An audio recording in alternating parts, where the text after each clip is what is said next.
Good morning student. Class 9 के बच्चे सुनेंगे। पिछली क्लास में हमने आपको कोशिका पढ़ाया था, जिसमें हमने कोशिका के अंगों को बताया था, जिसमें हमने कोशिका कला या कोशिका झिल्ली के बारे में आपको समझाया था। उसी के आगे हमने आज का टॉपिक बताया था, जो हमारा आज का टॉपिक है अंतःद्रव्यी जलिका, जिसे हम कहते हैं एंडोप्लाज्मिक रेटिकुलम। तो एंडोप्लाज्मिक रेटिकुलम क्या है या अंतःद्रव्यी जलिका क्या है? तो कोशिका होती है, जो कोशिका का जो अधिकांश नलिकाकार झिल्ली नुमा भाग होता है वह द्रव्यों से भरा होता है और इसमें अंतःद्रव्यी जलिका उसे कहते हैं। तो आज आप लिखेंगे, तो लिखिए कोशिका का वह भाग, कोशिका का वह भाग जो कोशिका का वह भाग जो नलिकाकार कोशिका का वह भाग जो नलिकाकार झिल्लीनुमा तंत्र से भरा होता है, नलिकाकार झिल्लीनुमा तंत्र से भरा होता है, इसे अंतःद्रव्यी जलिका कहते हैं। से भरा होता है, इसे अंतःद्रव्यी जलिका कहते हैं।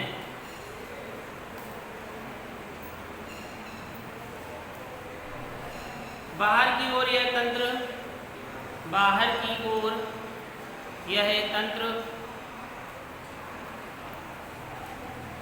कला से, बाहर की ओर यह तंत्र कला से तथा अंदर की ओर केंद्रक कला से जुड़ा होता है। बाहर की ओर यह तंत्र कला से तथा अंदर की ओर यह केंद्रक कला से जुड़ा होता है और संपूर्ण कोशिका छोटे छोटे भागों में बटी होती है और संपूर्ण कोशिका छोटे छोटे भागों में बटी होती है। संपूर्ण कोशिका छोटे छोटे भागों में बटी होती है। अगली लाइन से लिखेंगे अंतःद्रव्यी जलिका दो प्रकार की होती है। अंतःद्रव्यी जलिका दो प्रकार की होती है। अंतःद्रव्यी जलिका दो प्रकार की होती है। नंबर 1 चिकनी अंतःद्रव्यी जलिका। नंबर 1 चिकनी अंतःद्रव्यी जलिका।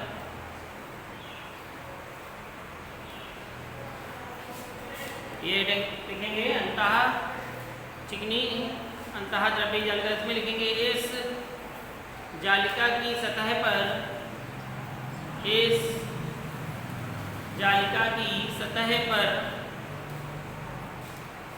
राइबोसोम नामक, इस जालिका की सतह पर राइबोसोम नामक कणिकामय संरचनाओं का अभाव होता है। इस जालिका की सतह पर राइबोसोम नामक कणिकामय संरचनाओं का अभाव होता है। यानी कि इसमें ये जो संरचना होगी उसमें कैसी होगी? वह चिकनी होगी, यानी कि उसमें किसी प्रकार की कोई भी कण उपस्थित नहीं होंगे। इसीलिए हम इसे क्या कहेंगे? चिकनी अंतःद्रव्यी जलिका। इसका डायग्राम लगाएंगे, इस प्रकार से है।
से ये संरचना बनाएंगे जो आपको दिखाई दे रही है चिकनी अंतः द्रव्य जलिका।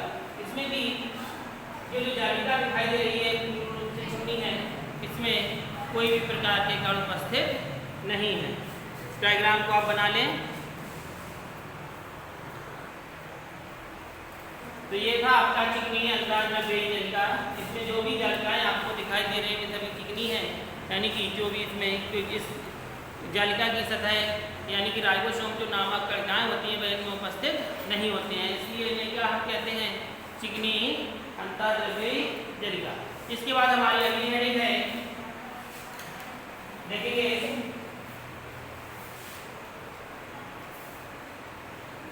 जो पहली थी आपकी अंतःद्रव्यी और दूसरी है खुरदरी। खुरदरी ये सेकंड है, खुरदरी अंतःद्रव्यी जलिका। हेडिंग डालेंगे खुरदरी अंतःद्रव्यी जालिका।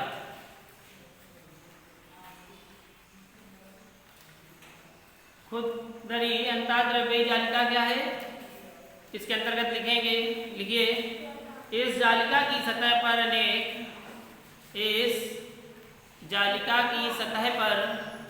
अनेक राइबोसोम्स चिपके रहते हैं। इस जालिका की सतह पर अनेक राइबोसोम्स चिपके रहते हैं, जिसके कारण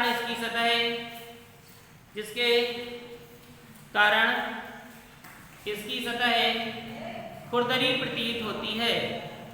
जिसके कारण इसकी सतह खुरदरी प्रतीत होती है, इसीलिए इसे खुरदरी अंतःद्रव्यी जलिका कहते हैं। इसीलिए इसे खुरदरी अंतःद्रव्यी जलिका कहते हैं। इसका भी डायग्राम बना लेंगे जो कि इस प्रकार है।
तो देखिए ये है आपकी चिकनी, यानी कि जो इसमें बनी हुई है इसे हम कहते हैं दोहरी झिल्ली।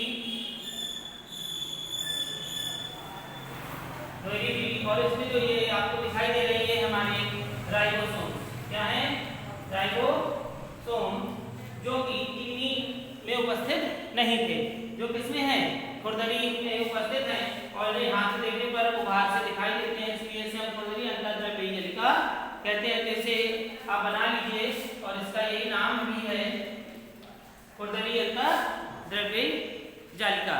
तो आप इसे नोट कर लें सभी लोग।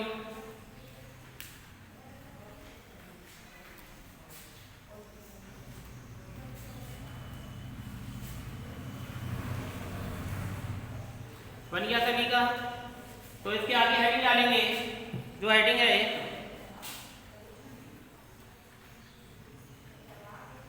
अंतःद्रव्यी जालिका के कार्य।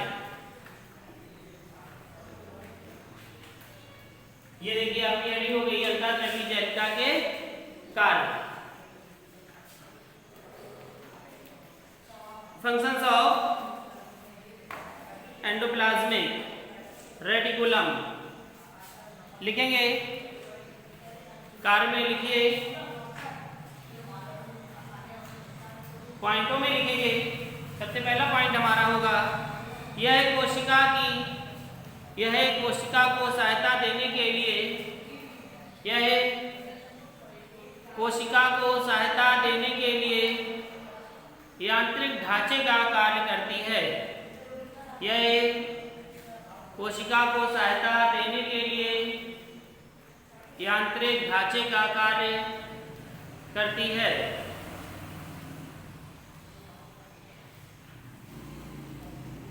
नंबर दूसरा,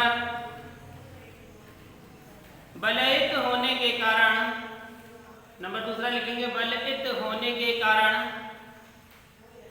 बलयुक्त होने के कारण कोशिका में होने वाली, बलयुक्त होने के कारण कोशिका में होने वाली विभिन्न क्रियाओं के लिए, कोशिका में होने वाली विभिन्न क्रियाओं के लिए अधिक पृष्ठीय सतह प्रदान करती है। अधिक पृष्ठीय सतह प्रदान करती है।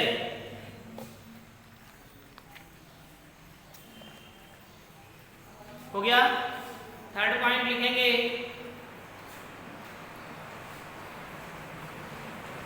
थर्ड पॉइंट है कोशिका के अंदर पदार्थों को, कोशिका के अंदर पदार्थों को एक स्थान से दूसरे स्थान तक पहुंचाती है। कोशिका के अंदर पदार्थों को एक स्थान से दूसरे स्थान तक पहुंचाती है, यानी कि यहाँ से एक स्थान से दूसरे स्थान पर पहुंचाने का कार्य भी कर रही है।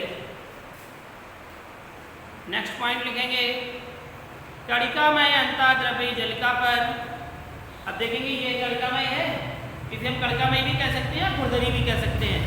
कणिकामय अंतःद्रव्यी जलिका पर उपस्थित, कणिकामयी अंतःद्रव्यी जलिका पर उपस्थित राइबोसोम्स, उपस्थित राइबोसोम्स प्रोटीन संश्लेषण के केंद्र हैं। राइबोसोम्स प्रोटीन संश्लेषण के केंद्र हैं। प्रोटीन संश्लेषण के केंद्र हैं। नंबर 4 लिखेंगे। नेक्स्ट नंबर लिखेंगे वसा, वसा कॉमा कोलेस्ट्रॉल, वसा comma cholesterol, cholesterol steroid, steroid एक पदार्थ होता है स्टीरॉयड आदि के संश्लेषण के लिए, आदि के संश्लेषण के लिए उपयोगी एंजाइम भी स्थित होते हैं। आदि के संश्लेषण के लिए उपयोगी एंजाइम भी उपस्थित होते हैं। समझ में आया कि जैसे वसा के कण हो या कोलेस्ट्रॉल के कण हो स्टेरॉइड इत्यादि के संश्लेषण के लिए, यानी कि उनका संश्लेषण कैसे हो, तो इसमें जो उपयोगी एंजाइम होते हैं वह अंतःद्रव्यी नलिका में क्या होते हैं, उपस्थित होते हैं। इन्हीं के कारण इनका क्या हो जाता है, संश्लेषण हो जाता है। ठीक है, अगला पॉइंट लिखिए, आकशेरुकी जंतुओं के, आकशेरुकी जंतुओं के यकृत की कोशिकाओं में, आकशेरुकी जंतुओं के यकृत की कोशिकाओं में विष तथा दवा को, विष यानी कि जहर, विष तथा दवा को निराविषीकरण करने में, निराविषीकरण करने में महत्वपूर्ण भूमिका निभाती है, निराविषीकरण करने में महत्वपूर्ण भूमिका निभाती है।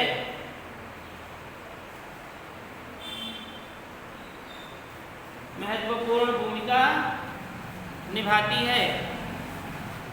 तो ये थे आपके आज का टॉपिक, क्या था हमारा, अंतःद्रव्यी जल का। इसमें आपको हमने चिकनी तथा खुरदरी दोनों को बताया, इसके कार्य भी बताए कि क्या करने का कार्य करती है, यांत्रिक ढांचे का कार्य करती है, यानी कि ऊपर से ये क्या करती है, यंत्र, जैसे यंत्र चलते हैं उसी प्रकार से यंत्रों की भांति बनी रहती है तथा उसे सुचारू रूप से चलाने का कार्य करती है। हमारा शरीर जैसे चलता है कोशिका से बना हुआ है, इसमें इस प्रकार की कई प्रकार की द्रव्य जल का भी है। और जो क्या है, जैसे उंगलियां ये चल रही हैं, हाथ चल रहे हैं, सर मूव हो रहा है, पैर गमन कर रहे हैं, ये सब किनके कारण हो रहा है, इन्हीं जलिकाओं के कारण। हमारे हाथ पैर मुलायम है कि कठोर है, कठोर है, क्योंकि हमारे क्या भरा हुआ है, द्रव्य भरा हुआ है, जिसके कारण क्या है, हमारी बॉडी एकदम मुलायम है। और जैसे अगर कोई हम स्टैचू बना देते हैं, उसका हाथ मूव नहीं होता है, उसे अगर मूव करते हैं तो वो क्या हो जाता है, टूट जाता है। क्यों? क्योंकि वह मुलायम नहीं है, क्योंकि उसमें कोई भी द्रव्य नहीं है। कोई गमन करता है, क्यों नहीं कर रहा है, क्योंकि वह क्या है, निर्जीव है। इसी प्रकार इसमें बताया कि बलेद होने के कारण इसमें क्या होता है, कोशिका में होने वाली क्रियाओं ये प्रदान भी करती है, यानी कि ये उसे और अधिक कठोर भी बना देती है और कोशिका को अंदर पदार्थों के एक स्थान से दूसरे स्थान तक पहुंचाती भी है, यानी कि द्रव्य जो घुलनशील है उसे एक स्थान से दूसरे स्थान पर ये पहुंचा भी देती है। तो ये अंतःद्रव्यी जलिका के कार्य थे। अब कल का जो हमारा टॉपिक होगा वो होगा हमारा माइटोकॉन्ड्रिया। जैसा कि आप पिछली क्लास में इसके बारे में जानते भी होंगे कि माइटोकॉन्ड्रिया क्या है, जानते हैं क्या है, उसे हम लोग पावर हाउस कहते हैं। क्यों कहते हैं, बिजली घर, यानी कि हमारे शरीर का बिजली घर है, वहाँ पर ऊर्जा संचित हो जाती है। ऊर्जा कैसे संचित होती है, जब हम लोग भोजन करते हैं, जो भोजन करते हैं जब ऊर्जा बनती है तो वह संचित हो जाती है। जैसे इन्वर्टर होता है, इन्वर्टर में हम लोग ऊर्जा को बैटरी में संचित कर लेते हैं और जब लाइट जलती है तो वह क्या होती है, ऊर्जा हमें प्रदान होने लगती है, मिलती है कि नहीं मिलती है। फिर जब खत्म हो जाती है तो फिर उसे चार्ज करना पड़ता है। ऐसे ही हमारा शरीर, हमारा बॉडी भी है, जब हमारे शरीर की ऊर्जा क्या होती है, खत्म हो जाती है, तो उसे सुचारू रूप से करने के लिए हमें भोजन को ग्रहण करना पड़ता है। फिर ये ऊर्जा संचित हो जाती है, जिससे हम धीरे धीरे धीरे धीरे पूरे दिन कार्य करते रहते हैं। कोई अगर हमारे शरीर में ऊर्जा ना हो तो क्या आप कार्य कर सकते हो, नहीं। तो यही हमारा कल का टॉपिक होगा माइटोकॉन्ड्रिया।